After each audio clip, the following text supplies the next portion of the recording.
बच्चों, जब आप फार्म डिज़ाइन कर रहे होते हैं तो इम्पोर्टेंट आती है फेंसिंग, उसकी रोड, उसके प्लॉट्स का लेवलिंग, उसके बाद एक वाटर स्ट्रक्चर उसके अंदर, उसके बाद सोलर और ड्रिप इरिगेशन, उसके बाद ये फार्म डिज़ाइन आपका पूरा होता है।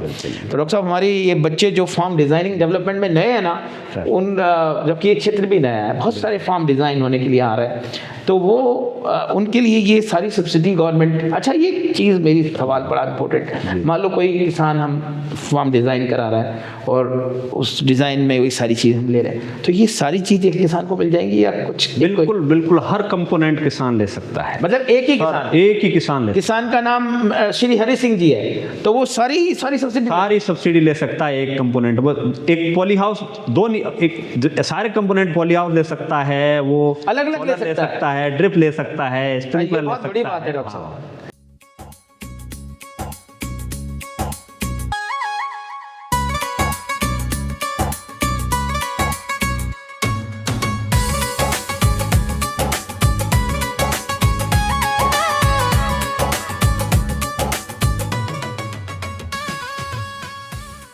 हेलो, नमस्कार, सत श्री अकाल, आदाब।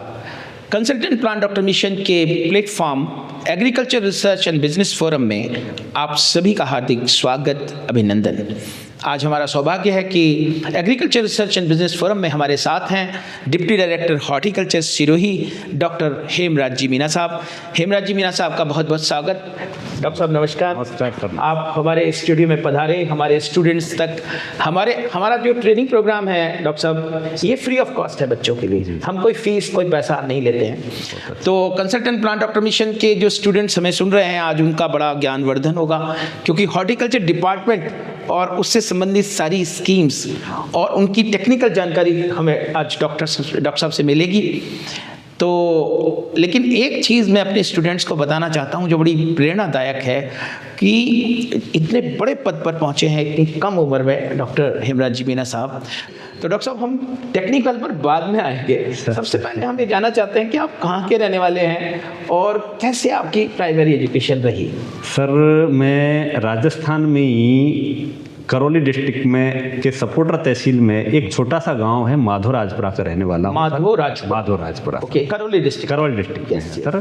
और प्राइमरी जो एजुकेशन थी सर, गांव से लगभग 3 किलोमीटर के आसपास राजकीय उच्च प्राथमिक विद्यालय मतलब आपके गांव में स्कूल भी नहीं था? जी, उस समय स्कूल नहीं था। और देखिए कितनी बड़ी बात है, जो बच्चे आज सारी सुविधा पा रहे हैं, उस समय आपके गांव में स्कूल नहीं था, दूसरे गांव में आपको जाना पड़ता था जी, 3 किलोमीटर दूर। हाँ, लगभग 2 से 3। तो पैदल जाते थे?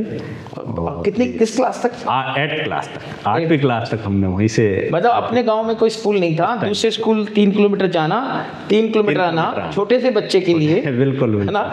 8वीं क्लास तक। अच्छा, तो वो प्राइमरी एजुकेशन के बाद फिर मैंने सेकेंडरी एजुकेशन जो गंगापुर सिटी है, हमारे पास में शहर है, राजकीय उच्च माध्यमिक विद्यालय गंगापुर सिटी से मैंने सेकेंडरी एजुकेशन ली। ओके, और तो वहाँ आप शिफ्ट हो गए? हाँ, शिफ्ट हो गया और वहाँ रूम लेकर के रहता था। अच्छा, रूम लेके आप पीजी की तरह? जी, बिल्कुल। तो ये हुआ आपकी सेकेंडरी एजुकेशन, 10th क्लास तक। इसके बाद जी, उसके बाद में मैंने एडमिशन तो हालांकि मैंने बायोलॉजी में ले लिया, जैसे घर वालों की इच्छा थी कि भाई आप एज ए डॉक्टर बने लेकिन मेरे कुछ गांव के जो अधिकारी थे वो एग्रीकल्चर में थे, तो उनसे थोड़ा मोटिवेट होकर के, उनसे प्रभावित होकर के मेरे भी मन में एक इच्छा जगी कि भाई क्यों नहीं मैं भी एक एग्रीकल्चर सब्जेक्ट लेकर के, और जो एग्रीकल्चर ऑफिसर्स है, एग्रीकल्चर मार्केटिंग ऑफिसर्स हैं, इस तरह का पद मैं भी जाऊं। और उनका क्योंकि अलग हमारे उस टाइम पे और दूसरे अधिकारी थे अन्य विभागों के, लेकिन उनका रुतबा उस टाइम पे तो कोई एग्रीकल्चर वालों का अलग ही था, तो उनसे प्रभावित होकर के और मैंने भी एग्रीकल्चर। मतलब ये देखो एक बहुत बड़ी बात है कि एक इतने ब्रिलियंट स्टूडेंट आप थे, मेडिकल साइंसेज में जा सकते थे, लेकिन आपको एग्रीकल्चर ने अट्रैक्ट किया। शायद इसका वजह ये भी है, आपके फादर परिवार में क्या काम होता? फार्मिंग फैमिली से, फार्मिंग। हाँ, और फार्मिंग करते थे फादर भी। जी, खेती होती है, कोई बिजनेस, कोई नौकरी, किसी तरह का कोई वो नहीं था। तो ये बहुत बड़ी बात है कि आपने एग्रीकल्चर को ऑप्ट किया डॉक्टर बनने की जगह। तो ये आपका 11th 12th क्लास आपका सवाई माधोपुर में? हाँ, 11th 12th सवाई माधोपुर से किया था। इसके उसके बाद में जो बीएससी एग्रीकल्चर करने के लिए आप टेस्ट देना पड़ता है, जॉइंट एंट्रेंस टेस्ट दिया था, मतलब जेट कहते हैं, जेट का है, तो बड़ा कंपटीशन। जी बड़ा कंपटीशन हुआ करता था। और जो मेन राजस्थान में, क्योंकि 3 कॉलेज मेन थे, उदयपुर, जोबनेर और बीकानेर, जो अच्छे कॉलेज यही थे, तो इनमें एडमिशन पाना बहुत एक कठिन था। सबसे ऊंची मेरिट तो शायद उदयपुर की जाती, सबसे ऊंची हाईएस्ट जो मेरिट थी उस समय पे उदयपुर की जाती थी। तो मैंने सर जेट का एंट्रेंस टेस्ट दिया, उसमें मेरी अच्छी मेरिट आई और मेरे को उदयपुर कॉलेज मतलब Maharana Pratap university of agriculture and technology, MPAT, आपने बीएससी एग्रीकल्चर उदयपुर से किया। उसके बाद एमएससी एजी भी वहीं से किया। हाँ, उसके बाद में सर एमएससी एजी भी मैंने एंटोमोलॉजी में वहीं से आरसीए एमपीएटी उदयपुर से किया था। गुड। तो वहाँ का एंटोमोलॉजी डिपार्टमेंट बहुत नामी भारत में, हाँ, एशिया में, हाँ, टेक्सोनोमी, टॉक्सिकोलॉजी का भी वर्क और टेक्सोनोमी में जो वर्क था, तो इवन पूरे एशिया में भी मानो हमारा एशिया में नाम आता है। मेरे को भी शायद इतना ही अनुमान था कि भारत में उसका नंबर है, लेकिन वो एशिया में नंबर आता है। टेक्सोनोमी और टॉक्सिकोलॉजी, अच्छा, बहुत अच्छा। तो उस डिपार्टमेंट से आप, उस डिपार्टमेंट से मैंने अपना एमएससी एग्रीकल्चर किया। हाँ, और उसके बाद में एमएससी के बाद मैंने पीएचडी भी सर, मेरा हालांकि बीएचयू में एडमिशन हो गया था और उसी के साथ में फिर इधर बीएचयू में भी आपका एडमिशन हो गया था पीएचडी के लिए मेरा। लेकिन पीएचडी में फिर मेरा साथ में ही यहाँ उदयपुर में भी हो गया था। फिर मैंने यहीं, क्योंकि आपको दोनों जगह का था, तो फिर मैंने कि यहीं पे अपने स्टेट सर्विसेज की तैयारी कर रहा था, आरएस की तैयारी मैंने की थी, और डिपार्टमेंटली जो भी एग्रीकल्चर ऑफिसर्स की, मार्केटिंग डिपार्टमेंट की, तो उनकी मैं तैयारी कर रहा था। तो मैंने वो चीज़ समझा कि भाई स्टेट का जो मैटर है मेरे को यहाँ मिल जाएगा और मेरी यहाँ तैयारी हो जाएगी। तो जैसे डॉक्टर साहब हमारे बच्चों के लिए बड़ा इंपॉर्टेंट है कि उस समय भी कुछ फेलोशिप वगैरह हुआ करती थी क्या? बिल्कुल, उस टाइम पे फेलोशिप होती थी। उस टाइम पे एक राजीव गांधी नेशनल फेलोशिप हुआ करती थी सर, वो भी मेरे को मिली है। और वो कम फेलोशिप हुआ करती थी पूरे भारतवर्ष में, लगभग 500 साढ़े 500 का आसपास फेलोशिप हुआ करती थी। तो सर वो भी राजीव गांधी फेलोशिप भी मेरे को मिली है उस समय पे। वो तभी बहुत काफी उस टाइम पे सर, उस टाइम पे मेरे को 12,000 पर मंथ मिलते थे। आजकल 12,000 पर मंथ। अच्छा, मतलब आपने जो 550 फिगर बताई, लड़कों की बताई, लड़कों की मतलब टोटल 550 लोगों को मिलती, हाँ, लगभग पूरे 12,000 रुपए महीने मिलती। 12,000 बहुत बड़ा अमाउंट होता है अपने 12,000 उस टाइम बहुत। अब लगभग 45,000 समथिंग हो गया। अब 45,000 मिलती है पर मंथ सर। तो ये बहुत बड़ी फेलोशिप, बहुत अच्छी फेलोशिप। आजकल तो शायद लड़कियों को एग्रीकल्चर डिपार्टमेंट में नहीं, बिल्कुल लड़कियों को एग्रीकल्चर डिपार्टमेंट, मतलब वो मेरिटोरियस नहीं भी हो तो भी, हाँ, सबको मिलती है। वो स्टेट डिपार्टमेंट देता है, स्टेट डिपार्टमेंट। बिल्कुल सर, सभी जो एग्रीकल्चर की बच्चियां हैं। तो इसी मुझे बता देंगे डॉक्टर साहब कि ग्रेजुएशन में 25,000 है, चाहे ग्रेजुएशन 25,000 है। पोस्ट ग्रेजुएशन में शायद अभी सर एग्जैक्ट मेरे को, लेकिन 35,000 के समथिंग जो भी है। लेकिन जो आपकी थी वो पर मंथ थी? मेरी पर मंथ थी सर। और ये बहुत बड़ी फेलोशिप, बहुत बड़ी, और ये बताती है कि आप कितने मेरिटोरियस तो ये बहुत बड़ी बात है बच्चों। यदि आप बहुत मेहनती हैं और अपनी मेरिट ले सकते हैं तो आपको बहुत बड़ी फेलोशिप भी डिपार्टमेंट में मिलती है। अच्छा, पीजी हो गया एंटोमोलॉजी से? पीजी होने के बाद में सर मैंने पीएचडी में वहीं से करा। पीएचडी भी वहीं से मैंने एमपीएटी करते करते ही आप जॉब में? पीएचडी का मेरे रिसर्च वर्क कंप्लीट हो गया, कोर्स वर्क कंप्लीट हो गया, रिसर्च वर्क कंप्लीट हो गया, थीसिस राइटिंग का वर्क बाकी था।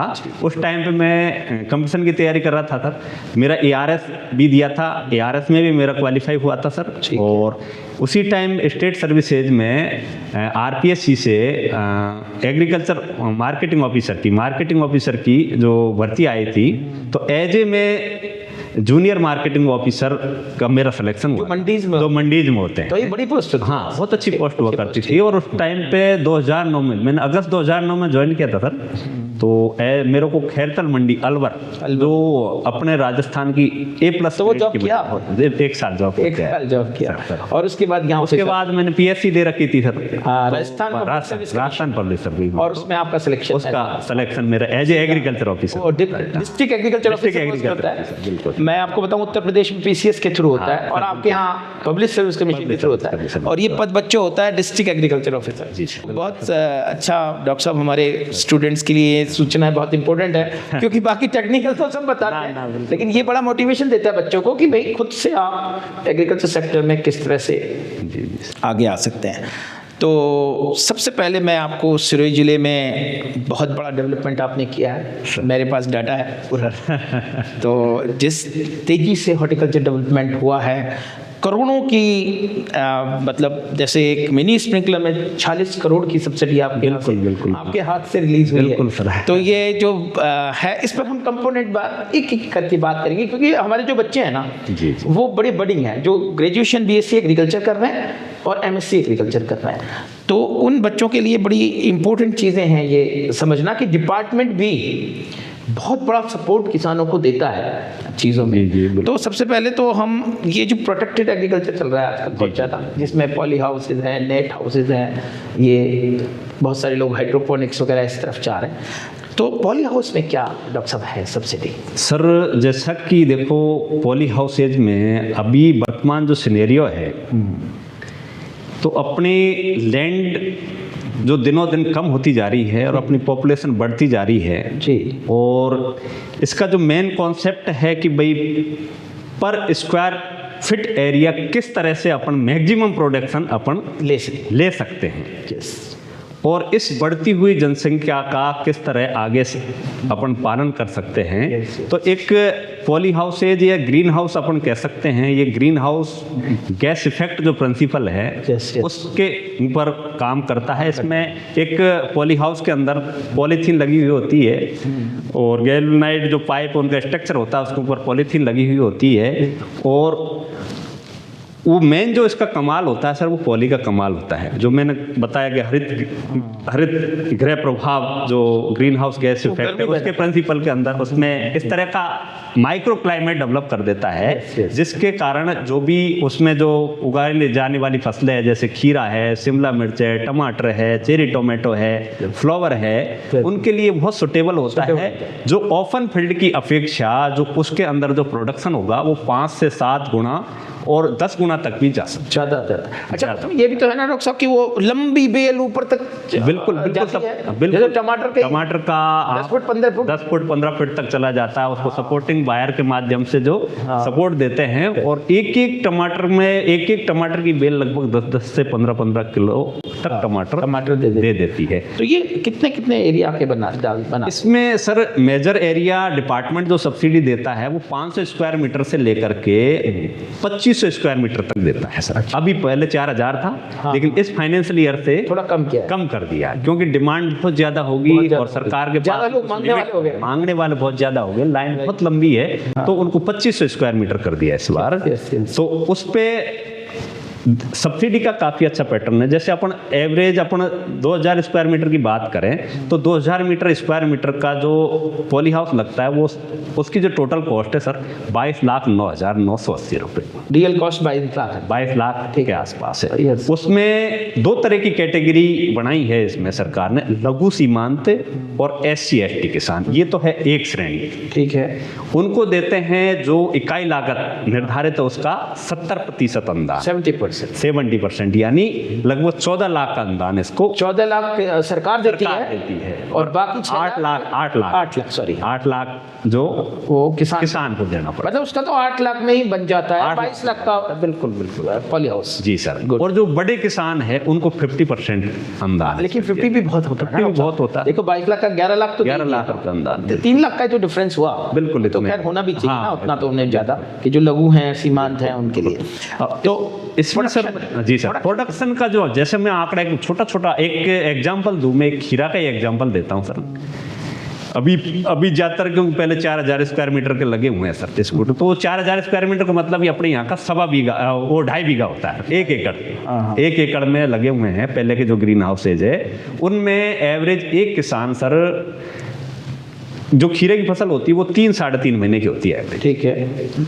और एक फसल में लगभग मिनिमम से मिनिमम 50 टन वो लेता है, 50 टन, और 3 फसल एक उसमें ले सकता है 150 टन। हाँ, तो उसकी कीमत कितनी होती है? अब आप एवरेज 20 रुपए का खीरे का 20 रुपए किलो भी आप भाव रखो तो 5-10 लाख रुपए। हाँ, 10 लाख रुपए की आप एक फसल वो ले लेता है किसान। 30 लाख हो गए। 30 लाख, हाँ, तो पूरे साल में 30 लाख। 30 लाख उससे प्रोडक्शन हो जाता है। हाँ। और खर्चा कितना हो जाता होगा डॉक्टर? अब खर्चा एवरेज, क्योंकि अपन मिनिमम एरिया में मैक्सिमम प्रोडक्शन ले रहे हैं, तो इसलिए इसमें सर कुछ वाटर सोल्यूबल फर्टिलाइजर और पेस्टिसाइड की और इंसेक्टिसाइड का इतनी आवश्यकता नहीं पड़ती, लेकिन वाटर सोल्यूबल फर्टिलाइजर की तो एवरेज अपन एक सीजन की भी बात करें तो 10 लाख में से आप मैक्सिमम यो मान लो आप 4 लाख का अपन खर्चा मतलब 6 लाख की तो 6 लाख रुपए के और एक सीजन, मतलब एक साल में 6 18 लाख तक का, यानी उसने 8 लाख लगाए। जी जी। यदि मान लो उसने सब्सिडी ले लिए। बिल्कुल सर। अच्छा डॉक्टर साहब, इस हिसाब से तो मैं ये देखता हूँ कि यदि एक साल में उसका पैसा निकल जाता है 22 लाख का, तो फिर तो लोग बिना सब्सिडी भी लगाने की कोशिश कहीं लगा रहे हैं सर, क्योंकि सब्सिडी में लाइन है अभी काफी, वेटिंग है, तो कई लोग में अपने यहाँ कई किसान है सर जिन्होंने अपने खुद के पैसों से लगाया है। अच्छा, इसमें एक नया चीज़ इनकॉर्पोरेट हुई है आपके डिपार्टमेंट में की है, उसके बारे में मैं बच्चों के लिए पूछना चाहूँगा। ऑटोमाइजेशन क्या है इसके अंदर? जी जी, ऑटोमाइजेशन एक टेक्नोलॉजी है जो सेंसर बेस्ड टेक्नोलॉजी है सर जी।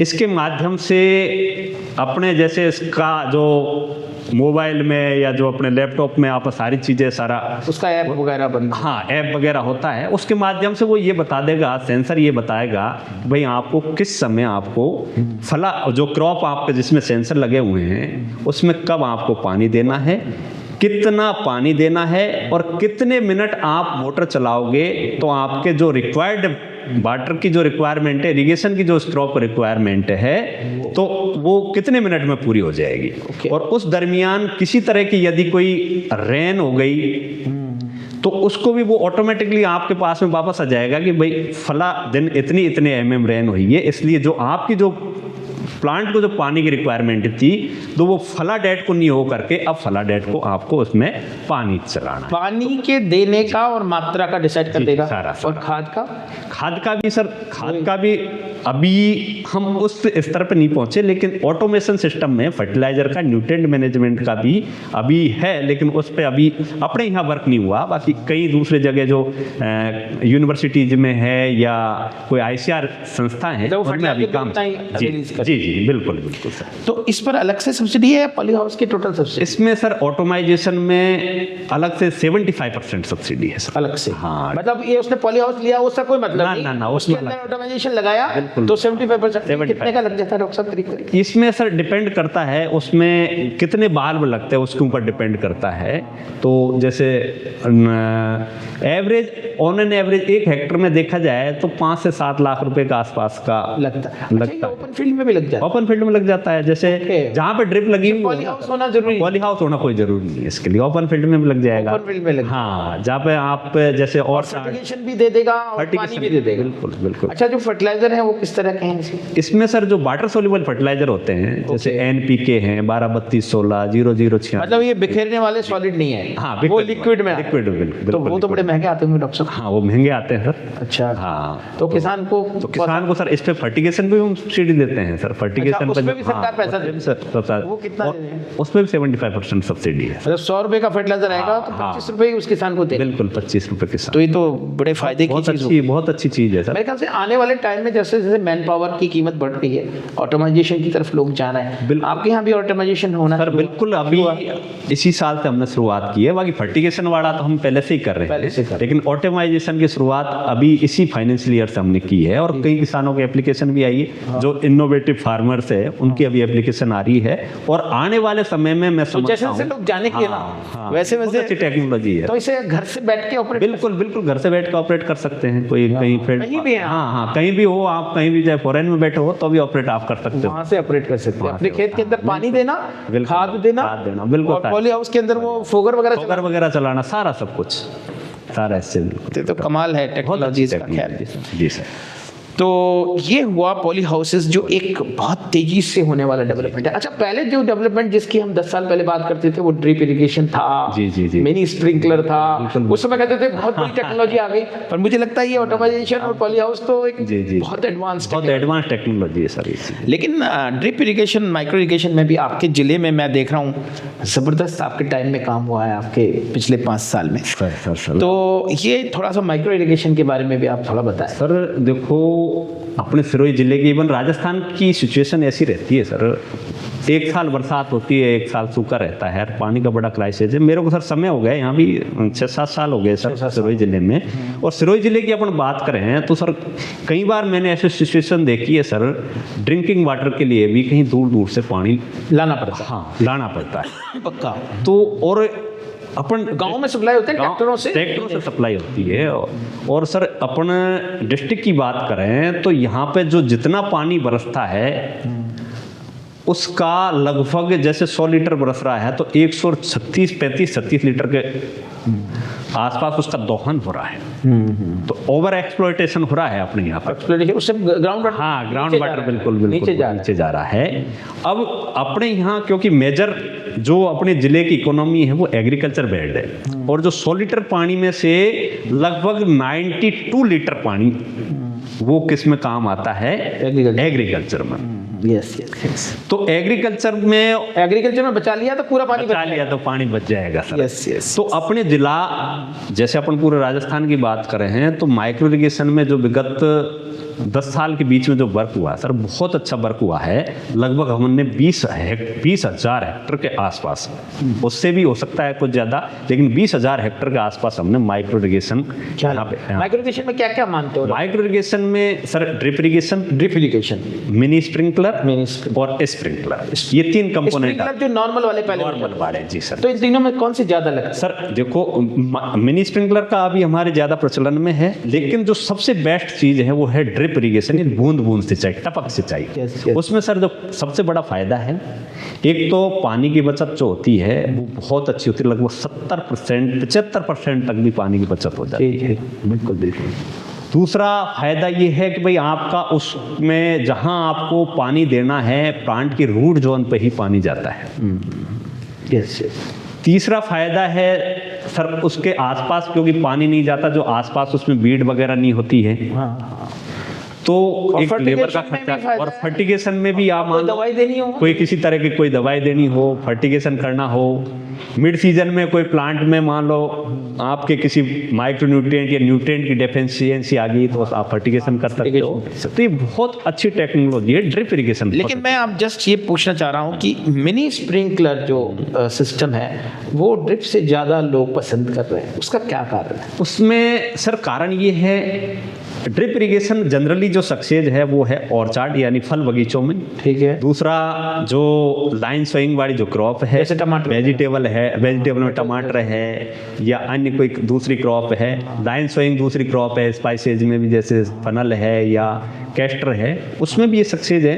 लेकिन जो मेजर जो एरिया है वो जैसे हमारे यहाँ पे मूंगफली का ज़्यादा एरिया है, पोटैटो का ज़्यादा एरिया है, आलू उगाते हैं, हाँ, और इधर आपके वीट का ज़्यादा एरिया है, मस्टर्ड का एरिया है।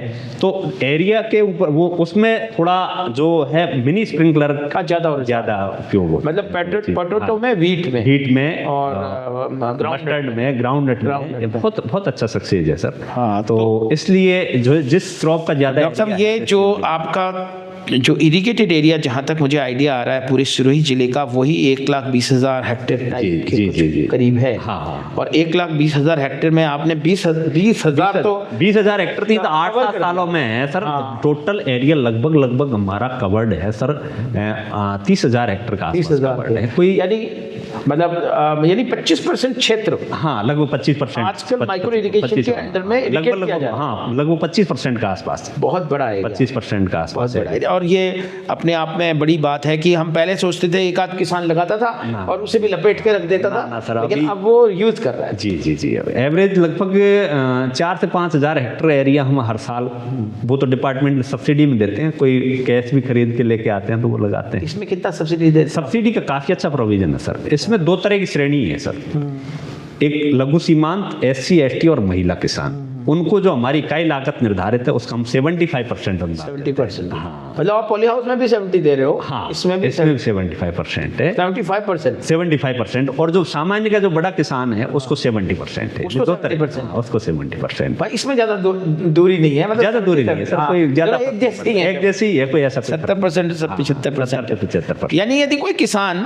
अपनी खेत खरीदता है तो सबसे बढ़िया काम उसको यही कर लेना चाहिए। हाँ, बहुत बढ़िया इरिगेशन मिनी स्प्रिंकलर लगाना चाहिए। बिल्कुल लगाना। अच्छा, डॉक्टर साहब, एक नई जो टेक्नोलॉजी पूरे हिंदुस्तान में आप लाए हो हॉर्टिकल्चर में, वो सोलर पंप है, जी जी जी क्योंकि मुझे लगता है ये रिवोल्यूशनरी है आइटम। जी जी जी सर। इसमें हमारे जिले की क्या स्थिति है, सिरे जिले की? सर सोलर रिन्यूएबल एनर्जी में है और काफ़ी अच्छी संभावना। अच्छा, ये जैसे जनरली लोग छत पे लगाते हैं, हाँ। तो बैंक के थ्रू मिल जाता है उन्हें सब्सिडी, जी। और वो सीधा लगाया और बैंक से सब्सिडी ली। आपके यहाँ प्रोसीजर क्या है इसका? हाँ नहीं सर, बैंक से लोन मिल जाता है हमारे इसमें भी। अब इसमें सर मैं आपको सारा, इसमें पीएम कुसुम कंपोनेंट है ए, बी और सी। जी। ए और सी पे काम कर रहा है एनर्जी डिपार्टमेंट, एनर्जी डिपार्टमेंट। और बी कंपोनेंट जो स्टैंड अलोन सोलर होते हैं, जो ट्यूबवेल्स एंड बेल्स पे, हाँ। यानी फार्मिंग के लिए जो लगते हैं, हाँ। उसमें उस पे काम करता अपना हॉर्टिकल्चर। Horticulture department. जी सर। ओके, मतलब वो आपके थ्रू होता है? हाँ, वो हमारे थ्रू, वेल बी कंपोनेंट। जी यस यस, जी, बी बी कंपोनेंट। कंपोनेंट। और योजना एक ही है वो कुसुम? हाँ, कुसुम योजना है, पीएम कुसुम, हाँ। प्रधानमंत्री किसान ऊर्जा सुरक्षा उत्थान महाअभियान। वाह वाह, ये याद है आपको? बड़ा लंबा नाम हो गया। तो लेकिन मूल बात ये है कि हमारा किसान जिसके पास ट्यूबवेल है या वेल है, वो सोलर लगा ले, तो बिजली का खर्चा, कोई झंझट नहीं है किसी तरह का। और कितने पंप आपके लग गए? सर एवरेज हम बात करें तो विगत 8 साल के मेरे पास में डाटा है, तो लगभग हम 4000 सोलर पंप इस जिले में हमने 4000 बहुत बड़ा आंकड़ा है सर। मतलब मेरे ख्याल से इतने कितने किसान, मतलब लगभग 4000 किसानों ने अपने कुएं, मतलब 4000 किसानों में के कुएं पे लग गए। हाँ, 4000। कई बार तो ऐसा भी होता है ना कि एक ही कुएं पर। हाँ बिल्कुल, वैसे तो हाँ लाभान्वित तो कई किसान हैं, क्योंकि जैसे आप जैसे 2 भाई है तो दोनों भाइयों ने मिलकर लगाते हैं, कई 3 भाई है, तो ऐसे तो काफी लाभान्वित है। तो इस पे क्या पैसा देते हो आप? इस पे सर सब्सिडी का पैटर्न अच्छा है सर। इसमें जो 3 HP, 5 HP और 7.5 HP तक गवर्नमेंट सब्सिडी देती है, तो इस पे 60% सब्सिडी है। हाँ, 40% किसान को लेना है। इसमें जो SC ST के जो किसान कितने का लगता है? 7.5? इसमें 7.5 HP लगभग 4 लाख के आसपास कॉस्ट आती है, और हर टेंडर में अलग अलग 4 लाख हो गई उसकी कॉस्ट। हाँ। और उसके बाद 60% गवर्नमेंट देती है। 60% गवर्नमेंट देती है, 40% किसान एज ए फार्मर शेयर के रूप में। उससे 40% का भी किसान लोन ले सकता है, इजीली लोन। 1,60,000 किसान को देना है? हाँ, उसमें नहीं 60% में लगभग 1,76,000 के आसपास, 76 के आसपास। हर प्रोजेक्ट में थोड़ा अलग अलग होता है, मैं समझ गया। और बाकी 2.5 लाख में बैंक उसको लोन मिल जाता है सर। इसमें सर जो SC ST के जो किसान हो उसको एडिशनल और 45,000 का और असिस्टेंस देती है, मतलब टोटल सब्सिडी के बाद 45,000 रुपए की। और तो लगभग जैसे जनरल किसान के 1,76,000 में लगेगा, तो SC ST के किसान के वो लगभग 1,30,31,000 लग जाता है, 7.5 HP का। नहीं, बहुत ही अच्छी योजना। मेरे ख्याल से इसमें भी कई फाइलें आपके बहुत सारी लग रही हैं। हाँ बिल्कुल। इसमें कॉन्स्टेंट्स क्या है, कुछ कौन लोग नहीं लगा पा रहे हैं? इसमें सर, इसमें जो गाइडलाइन के हिसाब से ये है कि भाई किसान के पास में जमीन होना चाहिए 0.4 हेक्टेयर जमीन आवश्यक है मिनिमम। इससे ज्यादा हो सकती है? इससे ज्यादा हो सकती है, मिनिमम इतनी चाहिए। और उसके बिजली का कनेक्शन उनके खुद के नाम का नहीं होना चाहिए। ठीक है। तो जिनके बिजली भाई आप बिजली ले लो तो सोलर क्यों देंगे? सही है, वो तो सही भी है। बिल्कुल। तो ये बहुत बड़ी योजना है। तो एक चीज़ मेरे चीज़ रह गई जिसकी पूर्ति के लिए मुझे जाना पड़ेगा। वाटर स्ट्रक्चर भी आप बना रहे थे? जी। वो कितना पैसा आप उसमें दे रहे हैं? Water bodies? बिल्कुल। कम्युनिटी जो फार्म पॉन्ड उसको बोलते हैं सर, सामुदायिक जल स्रोत। तो इसमें वाटर हार्वेस्टिंग का ये काफ़ी अच्छी योजना है सर, और डिमांड भी किसानों की अच्छी है। और अपने जो वेस्टर्न राजस्थान है बहुत उपयोगी है सर। ये मान लो ये किस साइज का बनता है डॉक्टर साहब? ये सर साइज का जैसे मैक्सिमम जो साइज होती है वो 100 मीटर लंबा, 100 मीटर चौड़ा और 3 मीटर गहरा। 100 बाई 100 मतलब 1 हेक्टेयर। बहुत बड़ा एरिया हो गया। बहुत बड़ा एरिया है, मतलब 100 बाई 100 में 3 मीटर गहरा। 3 मीटर गहरा। और यदि उसे थोड़ा सा और ज्यादा गहरा करना, ज्यादा गहरा करना चाहे तो कर सकते हैं, सब्सिडी ज्यादा नहीं मिलेगी। वो स्लोप प्रॉपर 2:1 का स्लोप उसमें होना चाहिए। तो कितना पैसा आप देते हैं इसको? तो उसमें सर हम 18 लाख रुपए तक का देते हैं। ओके जी सर। मतलब बनाएगा कौन उसको? उसमें सर अकॉर्डिंग टू जो गाइडलाइन है फार्मर को ही बनाना है, खुद को बनाना है। हाँ मतलब ये तो वो अच्छी बात है इंजीनियर, ना। जी जी भाई कोई बिल्कुल बिल्कुल। सरकारी एजेंसी बनाती है तो पता नहीं क्या बना देती है। खुद फार्मर बनाएगा हाँ और 18 लाख सरकार उसको देगी। 18 और कितने लगे हैं वो जाने किसान। हाँ डायमेंशन कितने लगे? होना चाहिए। बिल्कुल बिल्कुल डायमेंशन ये हो, और यदि छोटा बनाता है तो उससे प्रोरेट बेसिस पे मिल जाता है उसको। मतलब उतना इनकम मिल जाएगी। हाँ हाँ बिल्कुल है। तो सर ये और है, यदि टीएसपी क्षेत्र में कुछ एक्स्ट्रा असिस्टेंस है 24 लाख का आसपास का, 24 लाख तो क्योंकि वहाँ तो रॉक नहीं रॉक आ जाती है, इसलिए तो उसको तोड़ने तोड़ने में के लिए। ज़्यादा पैसा लगता है। अच्छा डॉक्टर साहब, किसी व्यक्ति ने उसको छोटा बनाया है, हाँ। तो वो कितना छोटा बना सकता है? मतलब उसको 50 बाई 50 मीटर, उससे छोटा नहीं बना। मतलब उसका मतलब वो 1/4। हाँ 1/4 हो गया। तो 1/4 हो गया तो 18 लाख का भी 1/4 हाँ, 4.5 लाख। 4.5 लाख रुपए मिल जाते हैं। वैसे उसके लग कितने जाते होंगे डॉक्टर साहब? सर जैसे अब हालांकि पता नहीं कितने किसके लगे। हाँ, लेकिन एग्जैक्ट लगभग अनुमानित लगभग मानो आप सर 30 लाख के आसपास का बनता है। तो 10-12 लाख उसके लगते हैं। रुपए उसके लग जाते हैं। लेकिन 10-12 बार लगने के बाद पानी उसका वो हो गया जो शीतल जल इंद्रदेव का। बिल्कुल वो तो बहुत अच्छा है सर, उसकी उसका पानी की क्वालिटी quality बहुत हाँ अच्छी है। बहुत अच्छी क्वालिटी है उसका। ECPH आप देखो। तो डॉक्टर साहब ये हुई बात, मैं आप अभी स्टूडेंट्स को बताना चाहूँगा, प्यारे बच्चों, जब आप फार्म डिज़ाइन कर रहे हों तो और फार्म डिज़ाइनिंग डेवलपमेंट के आप चैप्टर पढ़ रहे हों तो आप ध्यान करिए कि उसमें बनने वाला पॉन्ट भी हॉर्टिकल्चर डिपार्टमेंट सब्सिडी दे देता है 18 लाख की।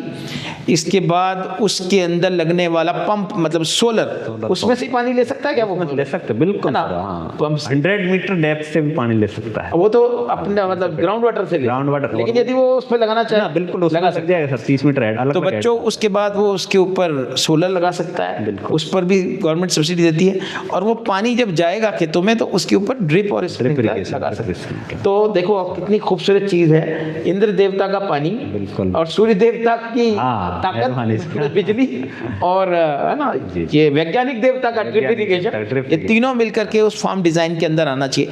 बच्चों जब आप फार्म डिजाइन कर रहे होते हैं तो इंपॉर्टेंट आती है फेंसिंग, उसकी रोड, उसके प्लॉट्स का लेवलिंग, उसके बाद एक वाटर स्ट्रक्चर उसके अंदर, उसके बाद सोलर और ड्रिप इरिगेशन, उसके बाद ये फार्म डिजाइन आपका पूरा होता है। तो डॉक्टर साहब हमारे ये बच्चे जो फार्म डिजाइनिंग डेवलपमेंट में नए हैं ना, उन जबकि ये क्षेत्र भी नया है, बहुत सारे फार्म डिजाइन होने के लिए आ रहे हैं, तो वो उनके लिए ये सारी सब्सिडी गवर्नमेंट। अच्छा ये चीज़ मेरी सवाल बड़ा इंपॉर्टेंट है, मान लो कोई किसान हम फार्म डिज़ाइन करा रहा है और उस डिज़ाइन में वही सारी चीज़ ले रहे हैं, तो ये सारी चीज़ एक किसान को मिल जाएंगी या कुछ? बिल्कुल बिल्कुल हर कंपोनेंट किसान ले सकता है, मतलब एक ही किसान किसान का नाम श्री हरि सिंह जी है तो वो सारी सब्सिडी ले सकता है। एक कंपोनेंट, एक पॉली हाउस, सारे कंपोनेंट पॉली हाउस ले सकता है, वो अलग अलग ले सकता है, ड्रिप ले सकता है, स्प्रिंकलर ले सकता है। बड़ी बात है डॉक्टर साहब, इसमें ऐसा तो नहीं है एक ले लिया भाई दूसरा नहीं, ऐसा नहीं है, कोई सारे कंपोनेंट बिल्कुल ले। मान लो आप फार्म डिजाइन करा रहे हैं तो आपकी फेंसिंग में भी है, दूसरे डिपार्टमेंट से एग्रीकल्चर फेंसिंग में, ड्रिप में, सोलर में, और ये एग्रीकल्चर इम्प्लीमेंट बड़ा सपोर्ट है। अच्छा इसमें तो सिर्फ एक ही बात मैं सोचता हूँ यार जी डॉक्टर साहब, मेरा मन कहना सिर्फ एक्टिव हो जाए ना किसान, इससे उसे केवल पता लग जाए कि ऐसा होता है तो बड़ी आसानी से इन सब चीज़ों को आसानी से मिल जाता है, ऐसा कोई दिक्कत नहीं, सबको मिलता है। चलो बहुत बढ़िया बात है।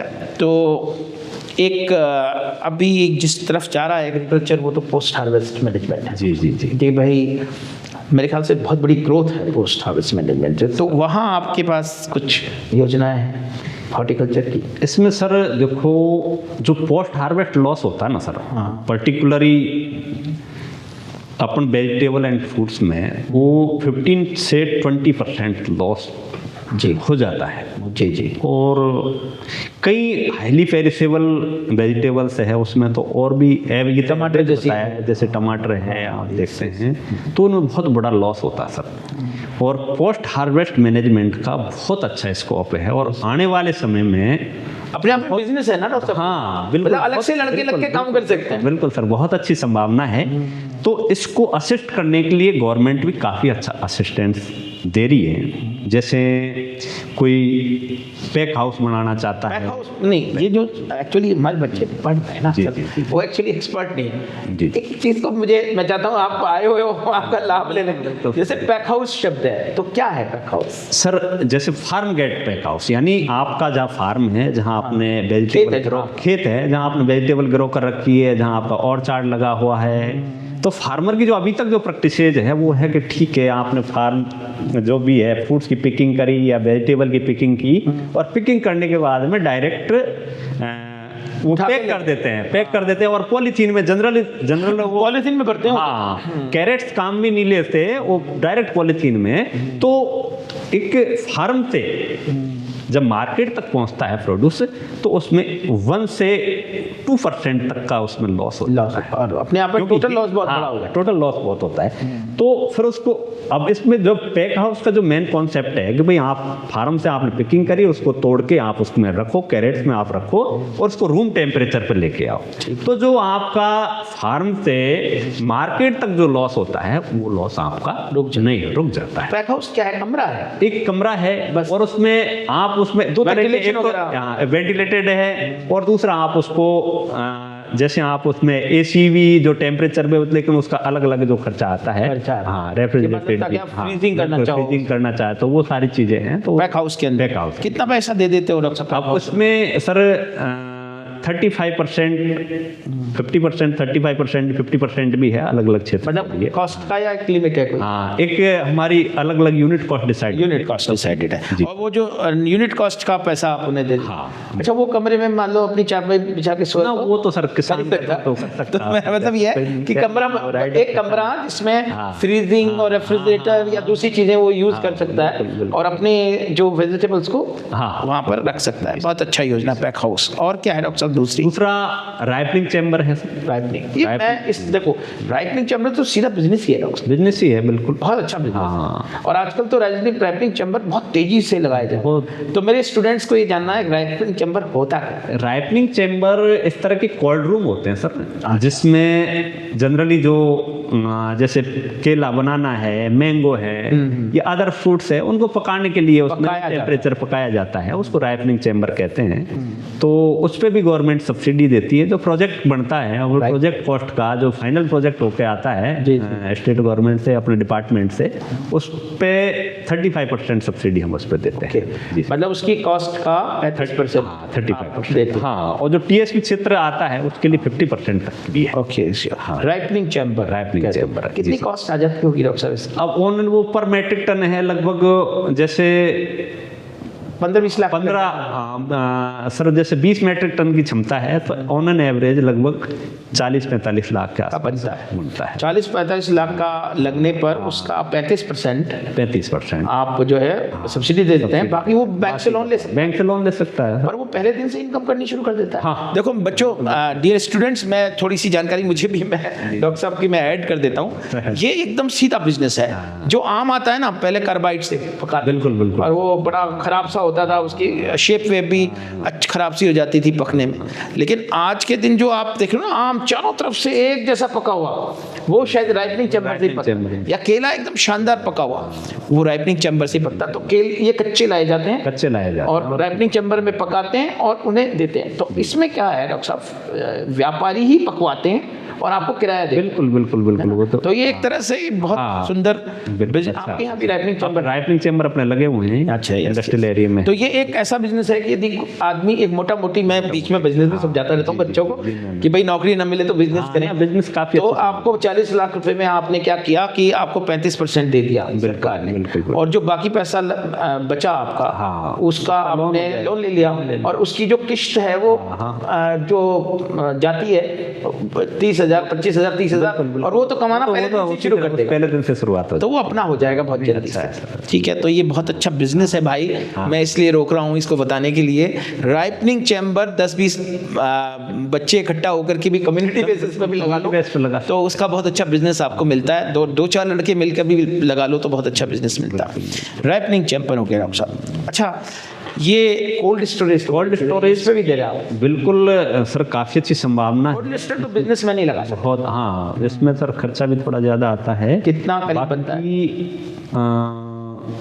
लगभग उन्होंने एवरेज अपन 25-30 मेट्रिक टन क्षमता का अपन लगाते हैं तो लगभग 1.5 से 2 करोड़ का आसपास करोड़ लग जाता है, करोड़ में बस लगता है 2 करोड़। आप कितना दे देते हैं डॉक्टर साहब इसमें? हम वही 35 to 50%, तो टीएसपी क्षेत्र उसमें 50% और यहाँ 35%। तो 1 करोड़ तक की सब्सिडी दे सकते हो आप? हाँ, 1 करोड़ रुपए तो 1 करोड़ बहुत बड़ी बहुत बड़ा वो है। तो ठीक है भाई, यदि किसी में ज्यादा ताकत है, ज्यादा बच्चे इकट्ठा हो गए तो कोल्ड स्टोरेज भी लगा सकते कोल्ड स्टोरेज इसमें सर पोटैटो का अपने यहाँ काफी अच्छा एरिया है और अपने टोटल पोटैटो लगभग आप जाओ पालनपुर के आसपास या डीसा के आसपास कोल्ड स्टोरेज है, कम से कम 100-200 की उसमें होंगे, मतलब एक ही जगह पे, एक ही जगह पे सर 200 कोल्ड स्टोरेज। हाँ, अभी सर अपने यहाँ भी रेपदर में एक जगह है, वहाँ पे कोल्ड स्टोरेज लगाया हुआ अपने यहाँ किसान ने।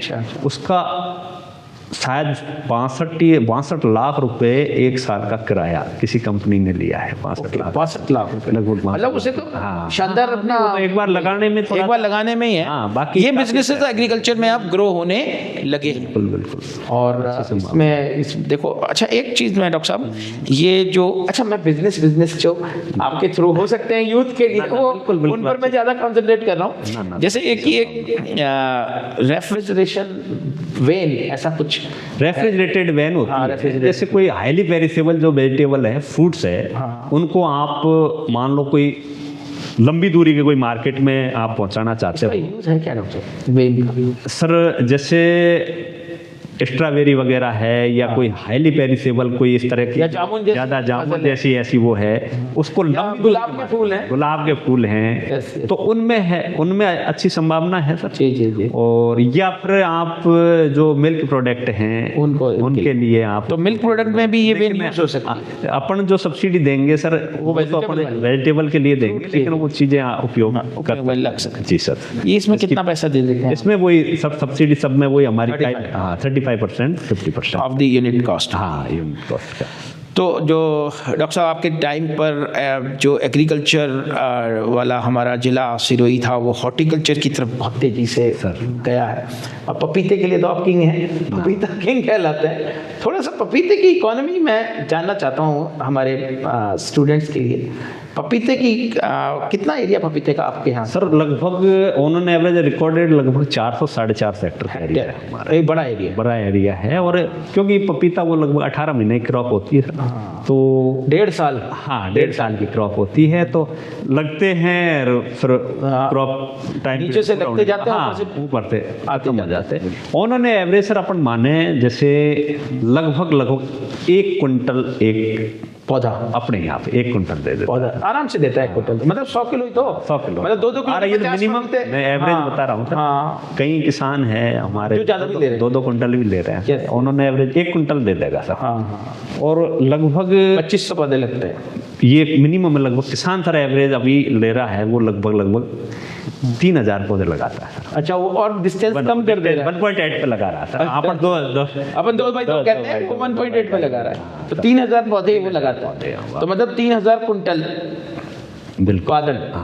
और 1 कुंटल क्या भाव उठता है एवरेज? अपन मिनिमम यहाँ से जो भी है ना सर, अपने यहाँ जो है एवरेज 10 रुपए का भाव है अपन मानते हैं। हाँ, 10 रुपए का मतलब मिनिमम मानते हैं। वैसे 12-14 चला जाता है भाव, लेकिन 10 रुपए का भी माने तो ये तो 30 लाख रुपया हो गया। 30 लाख रुपए 1 हेक्टेयर में कमाना आराम से, तो ये बहुत बड़ी अच्छा है फसल है, लेते हैं फार्मर। 30 लाख रुपए पर हेक्टेयर। देखिए बच्चों, 30 लाख रुपए, हाँ 1 साल नहीं 1.5 साल है ना, 30 लाख रुपए 1 हेक्टेयर में 1.5 साल की ये फसल है। तो अपने आप में ये कहा जाए डॉक्टर साहब कि अच्छा कितने दिन में आना शुरू हो जाता पपीता? अब ये सर पपीता आपने जैसे ट्रांसप्लांट किया तो एवरेज ऑन एन एवरेज आपका न्यूट्रिएंट मैनेजमेंट सारी चीजें आप है तो 6-7 महीने बाद 6-7 महीने बाद पपीता टूटना शुरू हो, मतलब 6-7 महीने में फसल देना शुरू कर देती है। बिल्कुल। और इसके बाद लंबे समय तक फसल देती है, 18 महीने तक देती है। ठीक है। तो डॉक्टर साहब, एक तो पपीता यहाँ आपकी फसल है सिरोही में, और कौन सी फसल पर? पपाया का अच्छा है हमारे यहाँ, नींबू का बहुत अच्छा है। नींबू का, सिरोही का जो नींबू है वो बहुत अच्छा नींबू के ऑर्चर्ड भी बहुत अच्छा कमा रहे हैं, बहुत अच्छा कमा रहे हैं। हाँ। तो दूसरा पोमोग्रेनेट की अच्छी संभावना है। डेट भी हमें न्यू इंट्रोड्यूसिंग क्रॉप है जो डेट पाम का बहुत अच्छा है सर। डेट पाम का वैसे ऐसा शोर सुना है मैंने कि साहब इससे बहुत पैसा मिलता है। नहीं नहीं, अच्छा सर, इसमें मैं मोटा मोटा बताऊं सर, जैसे अपने यहाँ generally sir Barhi variety, Khunezi variety दो ले रहे हैं। तो बरही जो पीले कलर की होती है, वो बरही वैरायटी होती है, और टेबल पर। अच्छा बच्चों, डेट पाम खजूर को कहते हैं। खजूर, हाँ यस है ना। तो उसमें और जो रेड कलर की, जो लाल कलर की आती है, वो खुनेजी वैरायटी होती है। जनरली अपने एक मेडजूल भी है, लेकिन सर अपने थोड़ी अर्ली बरसात आने के कारण मेडजूल का जो मैच्योरिटी पीरियड है वो थोड़ा लेट है, तो फंगल इन्फेक्शन का थोड़ा सा चांसेज रहते हैं। इसके लिए अपने यहाँ जो जिले की बात करें तो उसके लिए वरही और खुनेजी दोनों सुटेबल है। और वरही तो टेबल पर्पज के लिए, और खुनेजी डुअल पर्पज है। आपका उसका पिंड भी बना सकते हो आप, उसको टेबल पर्पज में काम ले। टेबल पर्पज सीधा खाने वाला, सीधा खाने वाला। तो इसमें जैसे अपन एक हेक्टर में जो पौधे लगते हैं वो 156 पौधे लगते हैं, 156 पौधे। ओके। उसमें से 148 फीमेल पौधे होते हैं और 8 पौधे होते हैं वो मेल होते हैं, क्योंकि इसका मेल और फीमेल अलग अलग पौधे अलग होते हैं। तो इसमें अपन को जो पॉलिनेशन कराना पड़ता है वो हैंड पॉलिनेशन, अपन हाथ से ही पॉलिनेशन इसमें कराना पड़ता है। तो इसमें जो एक पौधा, दो तरह के पौधे होते हैं सर। एक तो होता है टिश्यू कल्चर वाला पौधा, जो आपने कोई भी टिश्यू लिया, टिश्यू से जो भी लैब में तैयार किया पौधा, तो वो होता है टिश्यू कल्चर उत्पादित पौधा। दूसरा पौधा होता है ऑफशूट पौधे बोलते हैं। जैसे केले का पौधा होता है, उसके साइड से जो पौधे उगे हुए होते हैं, तो उसको वापस वहां से जड़ सहित उखाड़ के, जो टेक्नोलॉजी है हमारे यही कई किसान कर रहे हैं, और उसको फिर हार्डनिंग के लिए पहले बाहर रख लिया, फिर उसको पॉलीथीन में ट्रांसप्लांट कर दिया। तो दो तरह के पौधे होते हैं। तो इसमें जो टिश्यू कल्चर का जो पौधा होता है सर, वो उसकी सरकारी रेट है लगभग बरही वैरायटी की 4042 रुपये के आसपास का पौधा आता है। मतलब एक पौधा तो बहुत महंगा है सर। तो उस 4000 का एक पौधा आता है, और लगने हैं 156 पौधे, 156 पौधे लगेंगे लगभग 4000 का। लेकिन सर गवर्नमेंट तो 5 लाख से ऊपर की कॉस्ट आती है। बिल्कुल सर, लेकिन सरकार का असिस्टेंस बहुत अच्छा है सर। 3000 का एक प्रति पौधा असिस्टेंस है। गुड। 75% सब्सिडी, मतलब 5 लाख में से 1.25 लाख रुपए में आपका लगेगा, बाकी गवर्नमेंट दे देगी। बाकी गवर्नमेंट दे देगी। ये जो सब्सिडी प्रोग्राम्स हैं गवर्नमेंट, जी, ये हमारे फार्मर्स के लिए बहुत उपयोगी है। ये डेट पाम में प्रोडक्टिविटी क्या है? मान लो कोई आदमी लगा भी रहा है, मेहनत भी करता है, नहीं इतने साल में देने अपने यहाँ सर कई, जैसे ऑन एन एवरेज सर 30वें साल से प्रोडक्शन स्टार्ट हो जाता है। जो इकोनॉमिकली जो प्रोडक्शन जो मिलता है वो आपके 4-5वें साल में जाकर के ऑन एन एवरेज 5वें साल में जाके 50 किलो 50 kg पर प्लांट मिलने लग जाते हैं। अभी मेरे यहाँ पे क्या भाव बिकता है? 50 रुपये किलो को एवरेज जा रहा है, ज़्यादा जा सकता, लेकिन एक पौधे से 2500 रुपये, 2500 रुपये के लगभग। ओके। और अभी हमारा जो मैक्सिमम जो ऑर्चार्ड है सर, वो 7 साल 8 साल का है। पिछली बार एक सवा क्विंटल के आसपास उसने प्रोडक्शन लिया है। मतलब एक ऑर्चार्ड में से 5-6 लाख रुपए का प्रोडक्ट सब निकल जाता है यदि अच्छा मैनेजमेंट है। तो ये अपने आप में बहुत अच्छा। उसमें ज़्यादा कुछ मेहनत भी नहीं है। मेहनत नहीं है उसमें किसी तरह का, कोई ज़्यादा ना कोई किसी डिजीज का। खराब पानी हो तो भी चल जाएगा, पानी खराब हो तो भी चल जाता है। कोई बैरल लैंड ऐसी पड़ी हो, बेकार लैंड में भी चल जाता है। बहुत अच्छा है। और सर सबसे बड़ा फायदा ये है ना, आप 8-8 मीटर की दूरी पर लग रहा है, और बीच में आप इंटर क्रॉपिंग में कुछ भी करो ना, कोई भी क्या भले गेहूँ वो चाहे आप जो भी पल्सेज ले लो, आप वेजिटेबल ले लो, जो भी है। हाँ, तो काफ़ी अच्छा है। तो मैं देख रहा हूँ डॉक्टर साहब कि एग्रीकल्चर की तरफ अब मतलब इंडस्ट्रीज की तरह लोग एग्रीकल्चर की तरफ आ रहे हैं सर। बिल्कुल। तो अभी क्या हमारे स्टूडेंट्स को, हमारे बच्चों को किस तरह का स्कोप एग्रीकल्चर में आने वाले टाइम में है? क्योंकि बहुत मेहनत कर रहे हैं बच्चे, तो जो कुछ हम जो यूनिवर्सिटीज़ भी बेचारे बहुत अच्छे से पढ़ा रहे हैं, हम लोग भी कोशिश कर रहे हैं बच्चों को। हमारी कोशिश ये है डॉक्टर साहब कि बच्चे प्रोफेशनलिज्म में आए। भाई ठीक है, आप जैसे बड़े अफसर बन जाएं तो भाई बड़ी सौभाग्य, अच्छी बात है, लेकिन कई बार नहीं भी बन पाते हैं ना। तो बच्चे सारे के सारे बच्चों को नौकरी मिल जाए ऐसा संभव नहीं है। तो वो जो बच्चे हैं वो मतलब खुद का कुछ ऐसा करें जो आपसे भी ज़्यादा कमाए, इस तरह से। तो क्या स्कोप, किस तरह का स्कोप? सर जैसा मैं बताना चाहता हूँ सर, लगभग सभी सेक्टर में अपन ठीक है लगभग सेचुरेशन की तरफ जा रहे हैं जी हमें। और एक एग्रीकल्चर सेक्टर ऐसा है, इसमें बहुत अच्छी संभावना है। ये तो है। अभी जितने भी बड़े लोग हैं, इंडस्ट्रियलिस्ट है, उनका फोकस अभी एग्रीकल्चर की तरफ। यस यस, आ रही है इंडस्ट्री, आ रही है। बिल्कुल बिल्कुल सर, सारा फोकस। और अभी ज़्यादा लंबा समय हुआ नहीं, तो मेरा सर स्टूडेंट से यही कहना है कि भाई आप एग्रीकल्चर में, ये जरूरी नहीं कि भाई आप गवर्नमेंट जॉब में तो ठीक है, आप एक आप एंटरप्रेन्योर ऑफिसर बनते हैं तो गुड ही है, वो ठीक है सर। लेकिन बहुत अच्छी संभावना है जो अब वैल्यू एडिशन में, प्रोसेसिंग में, इसमें एक बहुत बड़ा स्कोप है। मैं वो कह रहा ना, सीधी इंडस्ट्रीज है, बड़ी सीधी इंडस्ट्रीज है। आप बहुत अच्छी संभावना है कि छोटा सा भी आप एक मान लो इंडस्ट्री लगा के भी आप बैठ जाते हो, तो मान लो लाख रुपए पर मंथ, 2 लाख रुपए पर मंथ। हम तो लाख रुपए पर मंथ तो आपका पॉली हाउस एक दे रहा है। यदि आप वैल्यू एडिशन की तरफ जाते हो तो आपको बहुत अच्छी संभावना है एग्रीकल्चर में। आने वाले समय में मैं समझता हूँ ये सेक्टर बहुत आगे। Yes yes. और प्रोफेशनल्स की अभी बहुत ही स्किल जो प्रोफेशनल्स है उसकी बहुत, पर वो काम अब हम कर रहे हैं। बिल्कुल बिल्कुल सर, मैं समझता हूँ आप कोशिश कर रहे हैं। और हमारा प्रोग्राम फ्री ऑफ कॉस्ट है हर स्टूडेंट के लिए। हम कोई पैसा नहीं लेते स्टूडेंट से, उसको सिर्फ हमारे पोर्टल पर, कंसल्टेंट प्लान डॉक्टर मिशन के पोर्टल पर आकर के और CPDM फेलो प्रोग्राम में एंट्री करनी होती है। और हम प्रोफेशनल से भी कोई पैसा नहीं लेते। यदि आपके सुपरवाइजर भी हमसे पढ़ना चाहें सर, हम किसी से कोई पैसा नहीं लेते। सर थोड़ा सा मैं इंटरप्ट करूंगा, अभी संभावना, क्योंकि जैसे कोविड के बाद और कई जितने भी कोई इंडस्ट्रियलिस्ट है, कई जो यहाँ के हमारे, क्योंकि मारवाड़ से मैक्सिमम लोग बाहर रहते हैं सर, और कई लोगों का बिजनेस है, उनकी यहाँ लैंड पड़ी हुई है जी, और वो लोगों अब वापस कोविड के बाद में इतना वापस, कम से कम मेरे को दिन भर में एवरेज 5 से 7 लोगों का फोन आता है जी जी कि साहब हमारी इतनी लैंड पड़ी हुई है, उसको डेवलप करना, हमें कैसे डेवलप। लेकिन सर हमारी लिमिटेशन है। डॉक्टर साहब मैं आपको बताऊं, इसके अंदर जो ये जो प्लान डॉक्टर इंस्टीट्यूट प्रोग्राम है वो इसी को हैंडल, इसी चीज के लिए है जो आप कह रहे हैं कि भाई एक सेंटर हो और वो सब किसानों के फार्म डिजाइन कर सके, डेवलप कर सके। बिल्कुल। अच्छा, फार्म डिजाइनिंग हम सिखा रहे हैं बच्चों को, प्लान डॉक्टर सर्विसेज हम सिखा रहे हैं। तो जो आप कह रहे हैं ना, ये आने वाले टाइम का बहुत बड़ा डिमांड है। हर किसान जो खेती करता है वो तो रेगुलर खेती कर रहा है, लेकिन वो ज़मीनें जो गांव में पड़ी हैं, जो जिनके मालिक वहाँ नहीं रहते, उनके लिए डेवलपमेंट और उसके लिए मैं समझता हूँ जिस क्षेत्र में आप काम करना चाह रहे हो, मैं आने वाले समय में बहुत उपयोगी साबित होगा। यस यस, इस हिसाब से मैं आपसे डिस्कस अभी भी देखो हमारे संस्थान के साथ करीब 10 कंट्रीज के बच्चे जी हम एनरोल हुए हैं और प्लान डॉक्टर इंस्टीट्यूट बनाने के हम प्रयास कर रहे हैं कि वो जो सेंटर, देखो हम कई बार जब हम पढ़ाने लगते हैं ना डॉक्टर साहब, मैं अपनी भी कुछ बताऊं, यूनिवर्सिटी साहब वाले कहते हैं भाई हम भी पढ़ा रहे हैं, आप भी पढ़ा रहे हैं। मैं यूनिवर्सिटी वालों से कह रहा हूँ सर आप जो पढ़ा रहे हो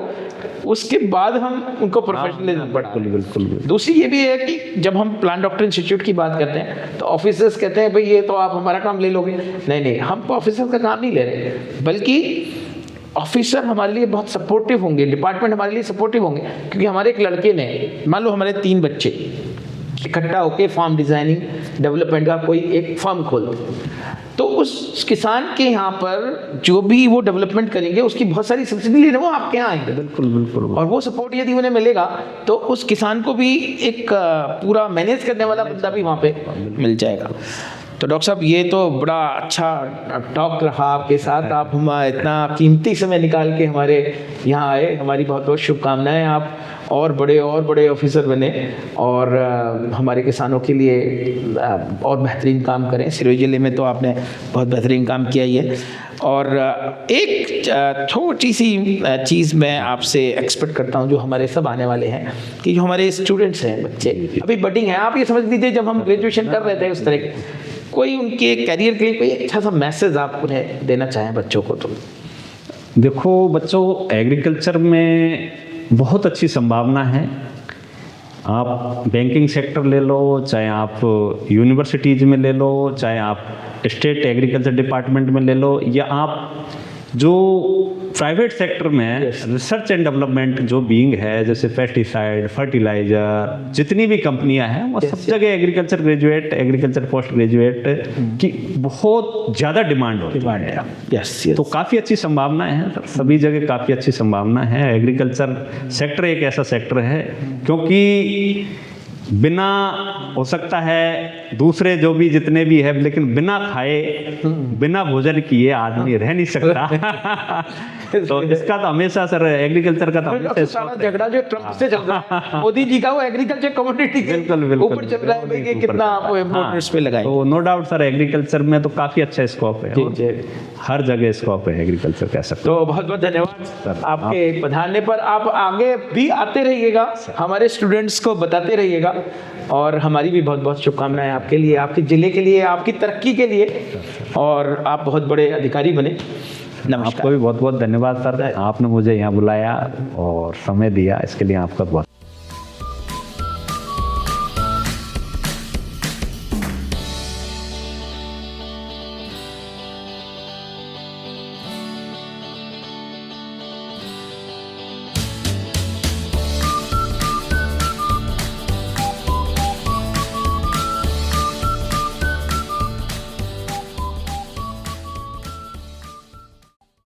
कंसल्टेंट प्लान डॉक्टर मिशन के लेक्चर्स को अंग्रेजी भाषा में सुनने के लिए YouTube channel consultant plan doctor mission English subscribe करें, और हिंदी भाषा में सुनने के लिए YouTube channel consultant plan doctor mission Hindi subscribe करें।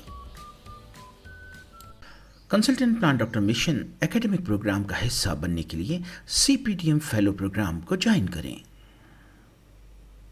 सबसे पहले कंसल्टेंट प्लान डॉक्टर मिशन का पोर्टल खोलें, CPTM फेलो प्रोग्राम पेज खोलें, ध्यान से पढ़ें, एंट्रीज भरें और सबमिट करें। जैसे ही आप एंट्रीज सबमिट करेंगे, कंसल्टेंट प्लान डॉक्टर मिशन का पोर्टल आपका एक आइडेंटिटी कार्ड जनरेट करेगा। इस आइडेंटिटी कार्ड को आप डाउनलोड कर लें और फ्यूचर रेफरेंस के लिए अपने पास संभाल कर रखें।